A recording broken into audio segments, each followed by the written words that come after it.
اعوذ باللہ من الشیطان الرجیم بسم اللہ الرحمن الرحیم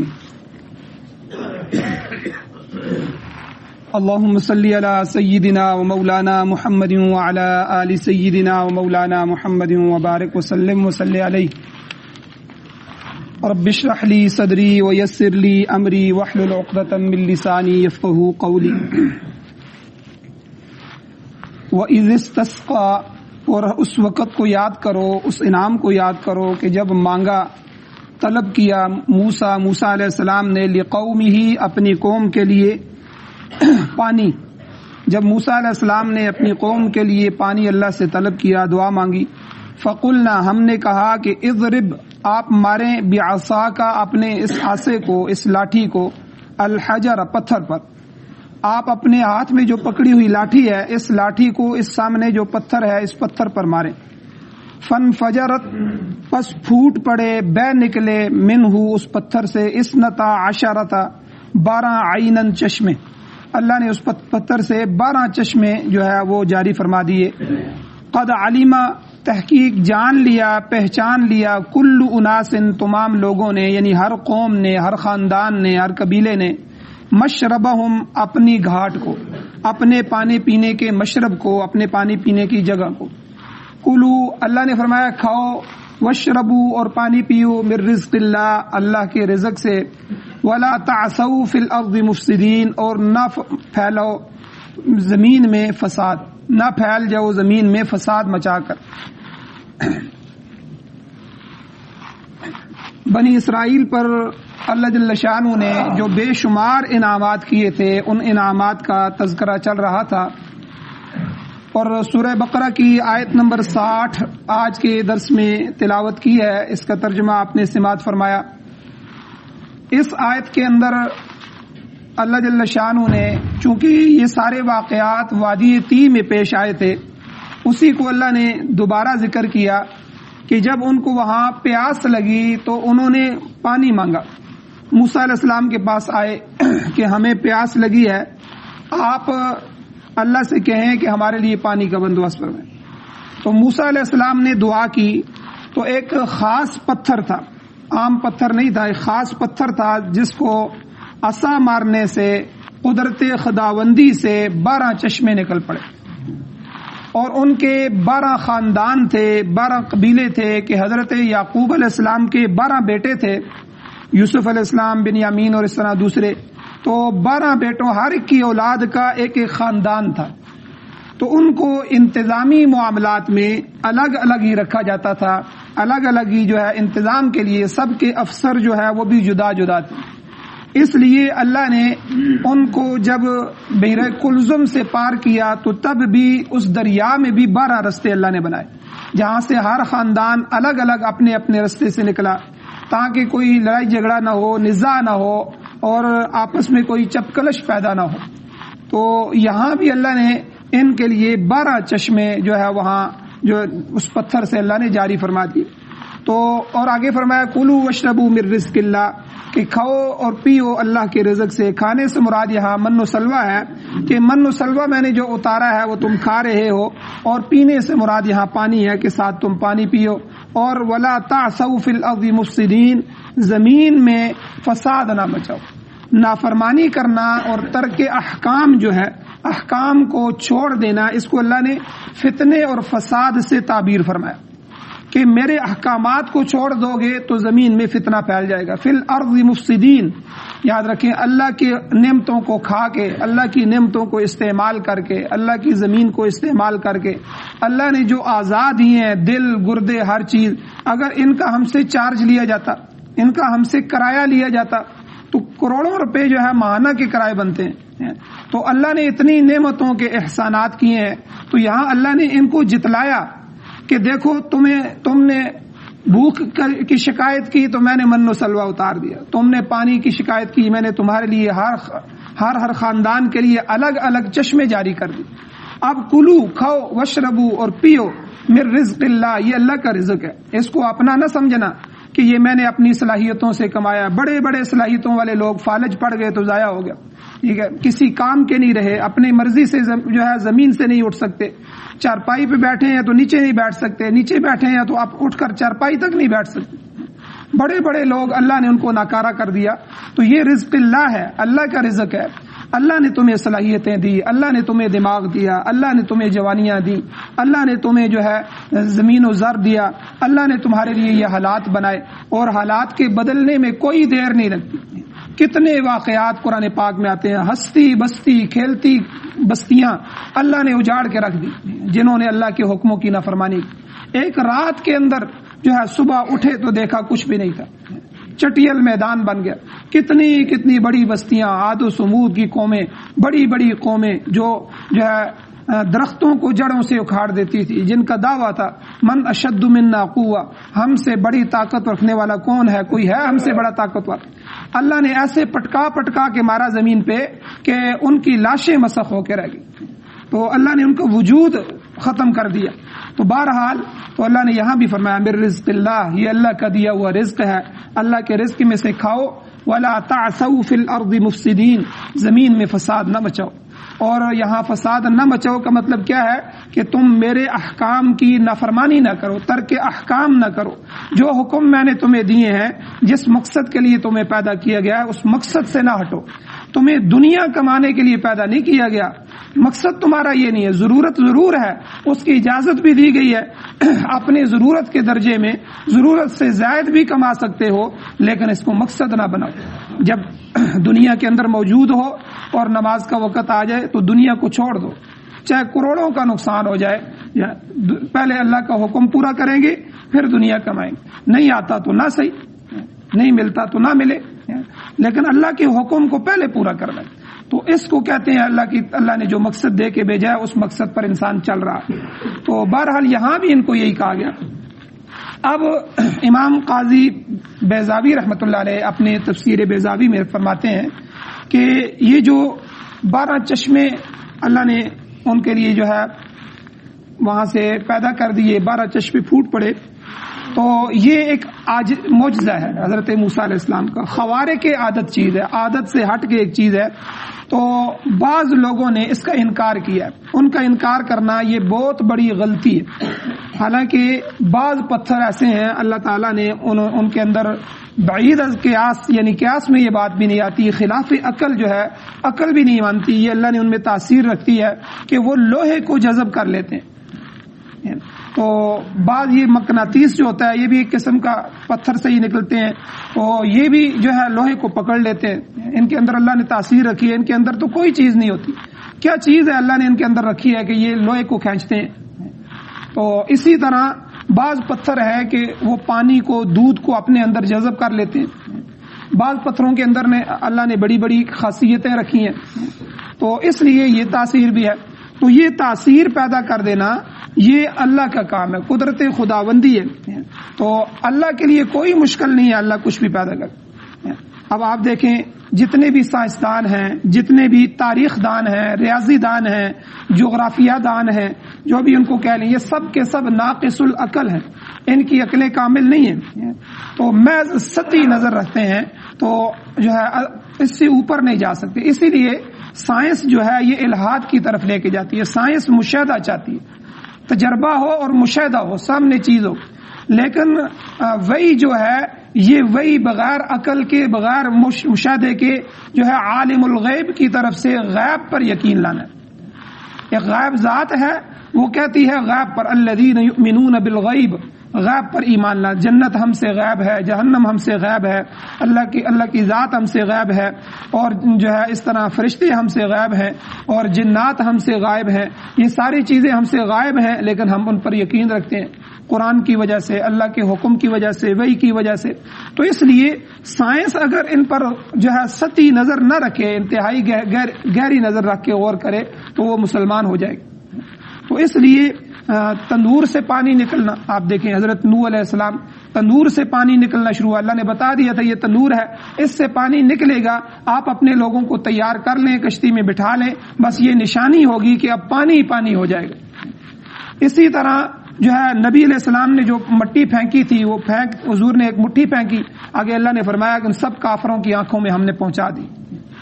یہ سائنس سے تجربے سے تو نہیں آتا، یہ تو وحی کی زبان ہے کہ غیب پر ایمان لو. اور اسی طرح حضور کے ہاتھوں میں پتھروں کا بولنا، پتھروں کا کلمہ پڑھنا ابو جہل کے سامنے، اور مردہ گو جو ہے وہ کلمہ پڑھ رہی ہے. حضور کے انگلیوں سے پانی کا نکلنا، چشموں کا، حضور کے چشموں جو ہے حضور کی انگلیوں سے اللہ نے چشمے جاری فرما دیے. صحابہ کو جب پیاس لگی، پانی کی ضرورت پڑی تو اللہ نے جو ہے حضور کے ہاتھوں سے پانی جاری کر دی. تو آپ اندازہ لگائیں کہ یہ کتنے بڑے بڑے معجزات ہیں. تو ان کا انکار وہی کر سکتا ہے کہ جو سطحی نظر والا ہو. تو بہرحال یہاں یہ بات بھی سمجھنا ضروری ہے کہ جو معجزات ہیں ان میں دنیا کے اندر 3 قسم کے لوگ ہیں. معجزات کے اندر پہلے نیچری اور ملحد لوگ ہیں، پہلے قسم کے، جنہوں نے بالکل انکار ہی کر دیا. انہوں نے کہا ایسی کوئی چیز نہیں. سر سید احمد خان بھی انہی میں سے ہے، اور اس طرح کے اور لوگ ہیں. انہوں نے کہا یہ معجزات شاید کچھ بھی نہیں ہے، اس طرح کچھ بھی نہیں ہوتا، تو یہ کوئی چیز نہیں. یہ لوگ تو کافر ہیں، یہ اپنے ان کے انکار سے، کیونکہ قرآن کے اندر آتی ہیں، احادیث کے اندر آتے ہیں یہ معجزات سارے کے سارے. ان کا انکار تو کفر ہے، چاہے عقل میں آئے نہ آئے، ہوا اسی طرح. تو اسی طرح دوسرے نمبر پر مشرک لوگ ہیں، جنہوں نے نبی کے معجزات اور ولی کی کرامت کو ان کا ذاتی فعل سمجھ کر شرک کے اندر مبتلا ہو. یہ جو آپ بہت سے مزاروں کے اندر دیکھتے ہیں لوگوں کو کہ وہ آپ ولی سے مانگ رہے ہوتے ہیں، حالانکہ ولی کی ولایت کی وجہ سے اللہ ان کے ہاتھ پر کرامت کو جاری کرتے ہیں. حضرت داتا گنج بخش رحمۃ اللہ علیہ کے بارے میں آتا ہے کہ ان کی جوتی اٹھ کے گئی اور اٹھ کے اس کے سر پہ لگی، ہندو کے سر پہ، تو یہ کرامت تھی ان کی. اس طرح حضرت معین الدین چشتی رحمۃ اللہ علیہ، بڑے بڑے جو ہمارے اکابر اولیاء میں سے گزرے ہیں، تو اللہ نے ان کے ہاتھوں میں صحابہ کی کرامات ہوئی ہیں. صحابہ نبی تو نہیں تھے کہ پانی میں پیالہ گر گیا تو صحابی آواز دے رہا ہے، ٹھیک ہے، دریا یہ پیالہ وہ ہے جس میں میرے نبی نے منہ لگا کے پانی پیا تھا، اس کو میں نے سنبھال کے رکھا ہے، اور دریا آگے لے گیا تو دریا نے واپس پھینکا. صحابی کی کرامت دیکھیں. اور صحابی جنگل کے سامنے کھڑے ہو کے آواز لگا رہے ہیں، اے جنگل کے درندوں، آج صحابہ یہاں پہنچے ہیں، آج رات ہم نے یہاں ٹھہرنا ہے، رات کے لیے اس جنگل کو خالی کرو. اور عیسائی مورخ لکھتا ہے، عیسائی تاریخ دان، وہ کہتا ہے کہ دنیا نے دیکھا کہ وہ شیر اور چیتے اپنے بچوں کو منہ میں پکڑ کے جنگل کو خالی کر رہے. تو یعنی ولی کی، اولیاء کی ولایت کی وجہ سے اللہ جل شانہ ان کے ہاتھوں پر ایسے خارق عادت، خلاف عقل، بعید از قیاس، کچھ بھی کہہ لیں، یہ چیزیں جو ہیں ان کے ہاتھ سے صادر فرماتے ہیں. دوسرا معجزات کے اندر دوسرا گروہ جو ہے وہ مشرکین کا ہے. وہ یہ سمجھتے ہیں کہ یہ ولی کا ذاتی فعل ہے، یہ پہنچی ہوئی سرکار ہے، حالانکہ وہ پہنچے ہوئے تو ہوتے ہیں اپنے اعمال کی وجہ سے، لیکن وہ ان کا اپنا فعل نہیں ہوتا. چاہے وہ نبی کا معجزہ ہو، چاہے ولی کی کرامت ہو، وہ ان کا ذاتی فعل نہیں ہوتا. ان کو حکم دیا جاتا ہے، القاء کیا جاتا ہے، وہ عمل کرتے ہیں، آگے فعل قدرت خداوندی کا ہوتا ہے. اب حضور کو حکم ہوا آپ مٹی پھینکے، حضور علیہ السلام نے پھینکی. اب حضور نے تو نہیں پہنچائی، حضور کے دست قدرت میں تو یہ طاقت نہیں تھی. اب اللہ نے کہا آپ پھینکے، آگے کام میرا ہے. اب حضور نے پھینک دی، آگے اللہ نے سب کی آنکھوں میں پہنچا دی.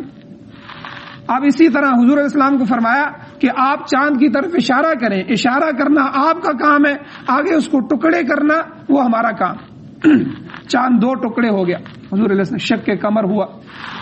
تو یہ جتنے بھی معجزات ہیں، یہ دوسرا گروہ جو مشرکین کا ہے، یہ عام جاہل لوگ ہوتے ہیں، تو چونکہ علمیت ہوتی نہیں ہے، دین نہیں ہوتا، تو اس لیے تو بعض دفعہ یاد رکھیں یہ جو کرامات کا ظہور ولی کے ہاتھ سے ہوتا ہے یا معجزات کا ظہور نبی کے ہاتھ سے ہوتا ہے، یہ ان کی فضیلت کو ظاہر کرنے کے لیے ہوتا ہے کہ یہ میرے لوگ ہیں، اس لیے ان کے ہاتھوں سے یہ سب کچھ ہو رہا ہے. وہ ان کا اپنا ذاتی کسب، ذاتی فعل نہیں ہوتا، ان کے پیچھے قدرت خداوندی ہوتا ہے، اللہ کا اپنا فعل ہوتا ہے. اشارہ کرنے والے یہ لوگ ہوتے ہیں، زبان ہلانے والے یہ لوگ ہوتے ہیں، ہاتھ لگانے والے یہ لوگ ہوتے ہیں، سارا کام اللہ کی ذات کرتی ہے، ان کی بس کے اندر یہ نہیں ہوتا. اسی لیے آپ دیکھیں کہ جب بھی مشرکین نے، جب بھی کافروں نے کسی نبی سے معجزہ مانگا تو اس نبی نے فوراً معجزہ نہیں دیا، بلکہ انہوں نے کہا کہ میں اللہ سے درخواست کروں گا. پھر انہوں نے اللہ سے کہا کہ اے اللہ، صالح علیہ السلام نے کہا کہ یہ قوم اس طرح کہتی ہے، کہ ایک ایسی اونٹنی ہو جو یہ سامنے پہاڑ ہو، اس کی یہ بڑی چٹان نظر آ رہی ہے، یہ پھٹے اور پھر پھٹنے کے بعد اس میں سے یہ اونٹنی نکلے اور ہو بھی وہ گابن اور فوراً وہ بچہ بھی دے۔ تو انہوں نے اپنے رب سے کہا کہ اللہ نے کہا کہ اچھا صالح آپ کہیں، آپ ان کو کہیں میدان میں جمع کریں، ہم ایسا بھی کریں گے۔ تو پھر اللہ نے کیا، ٹھیک ہے۔ اسی لیے پیغمبر جو ہے وہ معجزے کے لیے اپنے اللہ سے درخواست کرتے ہیں۔ جب قوم ان سے معجزہ مانگتی ہے وہ اللہ سے، اللہ نہ چاہے تو نہ دے۔ بہت سے معجزات میں حضور علیہ السلام کو آگے آئے گا قرآن مجید میں، اللہ نے فرمایا اے میرے نبی یہ ایمان والے لانے والے نہیں ہیں، یہ باتیں ایسے کرتے ہیں یہ ہو جائے وہ ہو جائے وہ ہو جائے، آپ ان کو کہیں ہم تو صرف ڈرانے والے ہیں، ہمارے سامنے اللہ نے ہمیں پیغمبر بنا کے بھیجا ہے، ہمیں حکم دیا، ہم حکم پہنچانے والے ہیں، آگے آپ نے ماننا ہے تو مانو، نہیں ماننا ہے تو نہ مانو۔ بہت سے معجزات میں ایسا بھی ہوا، ہر قوم کا ہر مانگا ہوا معجزہ بھی اللہ نے نہیں دکھایا۔ تو بہرحال دوسرے نمبر پہ جو لوگ ہوئے ہیں وہ جا کے پھر انہوں نے ان اولیاء اللہ کے مزارات پہ سجدے شروع کر دیے اور ان کی جو ہے ان سے مانگنا شروع کر دیا اللہ کی ذات کو کہ دیکھو انہوں نے فلاں کو بھی دیا ہے نا، فلاں کو انہوں نے نہیں دیا، انہوں نے تو ہاتھ اٹھائے ہوں گے، دعا کی ہوگی اللہ سے، توجہ فرمائی ہوگی، اللہ سے مانگا ہوگا اپنے مرید کے لیے، تو اس مانگنے پر اللہ نے ان کو عطا کیا۔ عطا تو اللہ نے ذات نے کیا، اب انہوں نے کہا کہ انہوں نے دیا، اب وہ بھی آگے جب زندہ ہیں تب بھی جب مر گئے ہیں تو ان کی قبروں پہ آگے ان سے مانگ رہے ہیں۔ تو یاد رکھیں یہ شرک ہے، یہ اللہ کی ذات کے ساتھ اللہ کو یہ گوارا نہیں ہے، انسان ایمان سے نکل جاتا ہے۔ تیسرے اہل حق ہیں تیسرے نمبر پہ کہ وہ اس نبی کے معجزے کو، ولی کی کرامت کو جو ہے ان کا ذاتی فعل نہیں سمجھتے، اصل اللہ کا حکم سمجھتے ہیں اور ان کا جو ہے اپنا اشارہ سمجھتے ہیں، اور فعل جو ہے یہ خداوندی کا ہوتا ہے، قدرت خداوندی سے اس کا ظہور ہوتا ہے۔ تو ہاتھ صرف نبی یا ولی کا ہوتا ہے، اسی مقام پر لوگ ٹھوکر کھا جاتے ہیں۔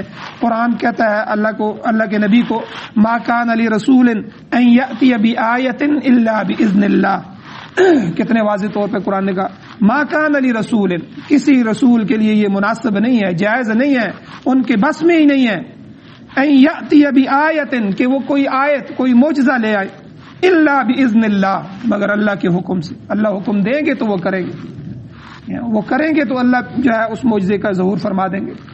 واضح طور پر قرآن نے فرمایا، عیسیٰ علیہ السلام نے خود فرمایا ابری الاکمہ والابرص واحیی الموتى باذن اللہ، کہ برس والے آدمی کے جسم پہ ہاتھ پھیرتے تھے تو وہ بیماری دور ہو جاتی تھی، اندھا جو تھا وہ اندھے کی آنکھوں پہ ہاتھ پھیرتے تھے عیسیٰ علیہ السلام تو وہ اندھا بینا ہو جاتا تھا، دیکھنا شروع کر دیتا تھا، مردے کو کہتے تھے کہ کم باذن اللہ، اللہ کے حکم سے کھڑا ہو جا، تو وہ کھڑا ہو جاتا تھا، قبر سے نکل کے بولنا شروع کر دیتا تھا۔ تو یہ معجزات جو حضرت عیسیٰ علیہ السلام کے آگے قرآن میں آئے، اس کے ساتھ بھی اللہ نے فرمایا، ان سے کہلوایا کہ وہ ابری الاکمہ والابرص واحیی الموتى، کہ میں جو مردوں کو زندہ کرتا ہوں یہ سب کچھ کرتا ہوں باذن اللہ، یہ میں اللہ کے حکم سے کرتا ہوں، اللہ کرنے والے ہیں، میں نہیں کر سکتا۔ تو یہ سارے کے سارے معجزات میں تو یہاں بھی معجزہ ہوا کہ موسیٰ علیہ السلام کو کہا کہ اضرب، آپ مارے بعصا کا، یہ جو آپ کے ہاتھ میں لاٹھی پکڑی ہوئی ہے نا، تو یہ حجر اس پتھر پہ مارے، کام آپ کا مارنا ہے، آپ ماریں گے، آپ پیغمبر ہیں، آپ ہمارے حکم کا جو ہے مانیں گے، آپ مارے۔ آگے کیا ہے فانفجرت من حسنتا عشرۃ عینا، اللہ نے 12 چشمے اس میں سے جاری کر دیے، 12 چشمے، 12 جو ہے وہ چیزیں چشمے پھوٹ پڑے۔ قد علم کل اناس مشربہم، ہر ایک انسان نے، ہر ایک قبیلے والے نے اپنے مشرب کو، اپنے گھاٹ کو، جہاں سے اس نے پانی پینا تھا، جو چشمہ جس خاندان کا تھا، جس قبیلے کا تھا، انہوں نے اس کو جو ہے پہچان لیا۔ تو آگے اللہ نے فرمایا کہ یہ معجزے کے بعد اے بنی اسرائیل بڑے بدبخت لوگ، اتنی چیزیں تم نے اپنے پیغمبر کے ہاتھ سے دیکھی، اتنے انعامات دیکھے، پھر بھی اللہ کے حکم کی خلاف ورزی کرتے ہو۔ کلوا واشربوا، یہ کھانے جنت کے کھانے ہیں، اللہ کی طرف سے انعام شدہ کھانے ہیں، اور یہ اللہ کے دیے ہوئے انعامات کی طرز پہ ہیں، تو اس لیے کھاؤ اور پیو من رزق اللہ، اللہ کے رزق سے، ولا تعثوا فی الارض مفسدین، لیکن یاد رکھو زمین میں فساد نہ کرو۔ تو یہاں مفسرین فرماتے ہیں زمین میں فساد آتا ہے اللہ کی نافرمانی سے، اللہ کے حکم کو نہ ماننے سے، اللہ کی حکم کی خلاف ورزی کرنے سے۔ اس لیے جب کھائیں، جس کا کھائیں اس کا گائیں، مشہور جملہ ہے، جس کا کھاتے ہیں اس کا گاتے ہیں۔ جب اللہ کا کھائیں تو اس کا گانا بھی چاہیے، اس کا ذکر کرنا. اس کا گانا کیا ہے؟ اس کا ذکر ہے. یعنی ذکر تذکرے سے ہے کہ جب ہمارے اوپر کوئی دنیا کا آدمی انعام کرتا ہے تو ہم ہر جگہ اس کا تذکرہ کرتے ہیں. بہت اچھا آدمی ہے, میرے اوپر یہ انعام کیا, میرے بچے کو اس نے نوکری لگوا دی, ٹھیک ہے, ہماری گلی کی سڑک بنا دی اس نے, میرا میٹر نہیں لگ رہا تھا اس نے میٹر لگوا دیا, ٹھیک ہے. یعنی اس کے انعامات کے چرچے کرتے ہیں, بار بار ہر جگہ ہر مجلس میں اس کا تذکرہ کرتے ہیں. صبح سے لے کر شام تک وہ کون سا انعام, کون سی نعمت ایسی ہے جو اللہ نے دی ہوئی نہیں ہے. دل ہے, اس کی کوئی بیٹری نہیں ہے, اندر بیٹری بھی ہے دل کی. تو یہ میڈیکل والے جانتے ہیں کہ اس بیٹری کو کہتے ہیں اس کی بیٹری ختم ہو گئی ہے, بیٹری اس کی ڈالنی ہے.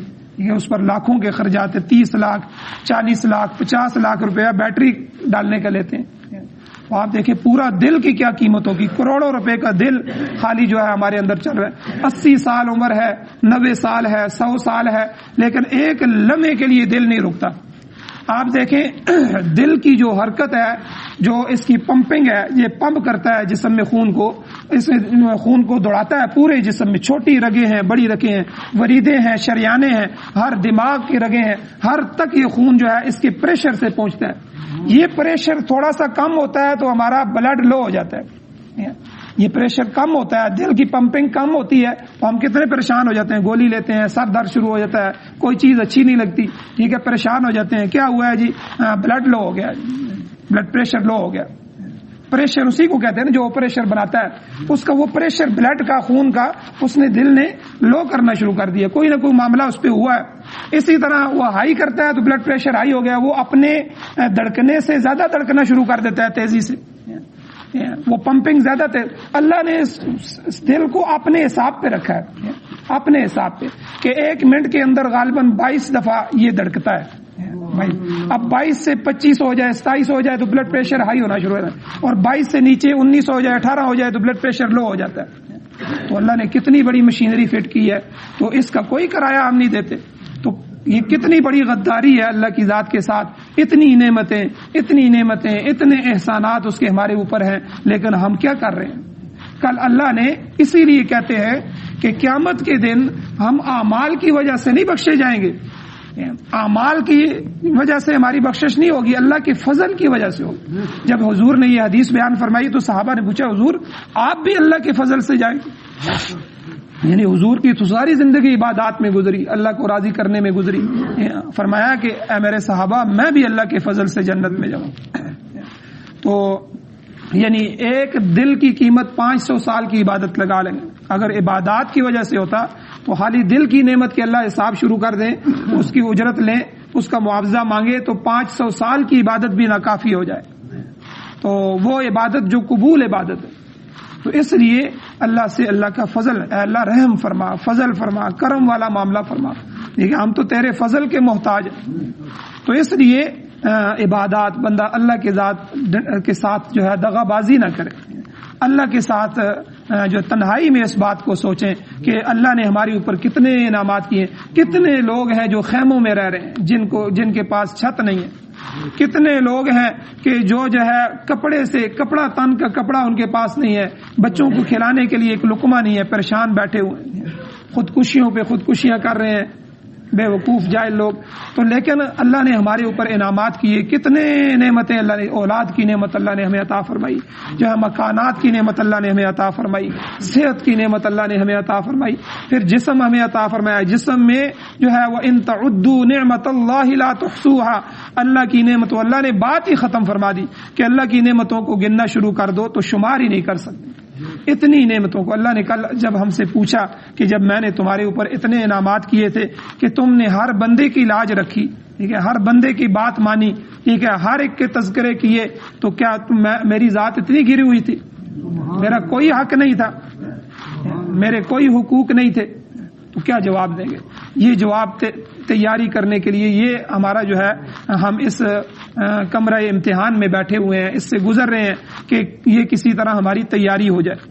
اللہ جل شانہ سے دعا مانگتے ہیں. کل کے درس میں انشاءاللہ کہ اس سے نماز استسقاء کا مسئلہ, وہ استسقاء موسیٰ, نماز استسقاء, پانی مانگنا اللہ سے, بارش, کہ اس کا کیا حکم ہے، طریقہ کیا ہے، اور پھر جس پتھر پر موسیٰ علیہ السلام نے لاٹھی ماری تھی وہ پتھر کون سا تھا۔ مفسرین جو ہے تفسیری روایات میں بھی کچھ آتی ہیں، تاریخی روایات بھی آتی ہیں، اور صحیح روایات بھی ہیں، انشاءاللہ کل کے درس میں بیان کی جائیں گی۔ اللہ جل شانہ سے دعا ہے اللہ عمل کی توفیق عطا فرمائے۔ آمین۔ الحمدللہ رب العالمین والعاقبۃ للمتقین والصلاۃ والسلام علی رسولہ النبی الامی الکریم۔ اللهم ربنا آتنا فی الدنیا حسنۃ وفی الآخرۃ حسنۃ وقنا عذاب النار۔ یا اللہ ہماری کمیوں کوتاہیوں کو معاف فرمائی، یا اللہ درگزر فرمائی، یا اللہ قرآن و سنت سے وابستہ فرمائی، یا اللہ اپنے احکامات پورے کرنے کی توفیق نصیب فرمائی، یا اللہ اپنا فرما بردار بنائیے، یا اللہ اپنا باغی نہ بنائیے۔ یا اللہ ہم مانتے ہیں ہم گناہ گار ہیں، سیاکار ہیں، لیکن آپ کے حبیب کے امتی ہیں۔ یا اللہ حضور علیہ الصلوۃ والسلام کے وسیلے، آپ کے طفیل، آپ کے صدقے سے ہمیں معاف فرمائی۔ یا اللہ درگزر کرنے والے، معاف کرنے والے آپ ہی ہیں، یا اللہ ان کے وسیلے سے ہمیں معاف فرمائی۔ یا اللہ حضور نے جو اپنی امت کے لیے دعائیں مانگی ہیں، یا اللہ ہمارے لیے دعائیں مانگی ہیں، یا اللہ جتنی خیر کی دعائیں مانگی ہیں ان میں ہمارا حصہ فرما، جتنی شرور سے پناہ مانگی ہے یا اللہ ان سے پناہ نصیب فرما۔ یا اللہ خاتمہ ایمان پر فرما، یا اللہ جب تک زندگی ہو سعادت والی، عزت والی، وقار والی زندگی نصیب فرمائیے۔ یا اللہ ایمان والی، کلمے والی زندگی نصیب فرمائیے۔ یا اللہ جب بھی موت آئے تو سعادت والی، شہادت والی موت نصیب فرمائیے۔ یا اللہ خاتمہ ایمان پر فرمائیے۔ یا اللہ قرآن و سنت کا غلبہ نصیب فرمائیے۔ یا اللہ قرآن و سنت کو یا اللہ ہمیں بطور آئین، بطور دستور نصیب فرمائیے۔ یا اللہ نیک صالح حکمران نصیب فرمائیے، آپ سے ڈرنے والے، آپ کے سامنے رونے والے، یا اللہ مخلوق خدا پر رحم کرنے والے ایسے لوگوں کو ہم پر یا اللہ حکومت نصیب فرما۔ یا اللہ ہم پر حکومت نصیب فرما۔ یا اللہ امارت اسلامیہ شریعہ نصیب فرما۔ صلی اللہ تعالی علی خیر خلقہ محمد و آلہ و اصحابہ اجمعین برحمتک یا ارحم الراحمین۔